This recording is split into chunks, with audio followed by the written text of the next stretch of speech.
এই দেখো আমার কাকা শ্বশুরের বাড়ির ধানের বস্তার ভিতরে সাপ ঢুকছে, তাই আমরা দেখতে যাচ্ছি। দেখতে থাকুন। ওই সাপ যখন শুনতেছে ঘরত,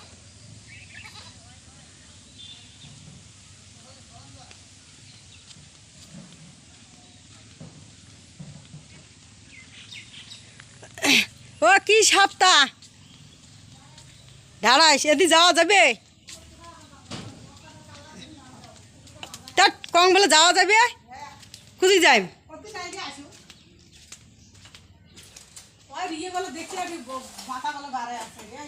কোনো ঘরের ভিতরে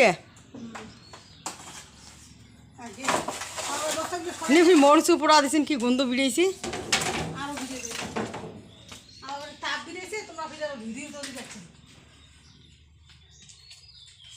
কাটি গেন কোথায়? ওই বোতাত বস্তা কোথায়? ওই বস্তার ভিতর তো ওই দে মধুমাদিয়াত মধুমাদিয়া আবার তাপ বেরিয়েছি। থাপ চোখেই দেখুন না। হ্যাঁ ওই বান, হ্যাঁ ওই খুলিও বাঁধো, নেট টেট সব বাইকে রাখাবে।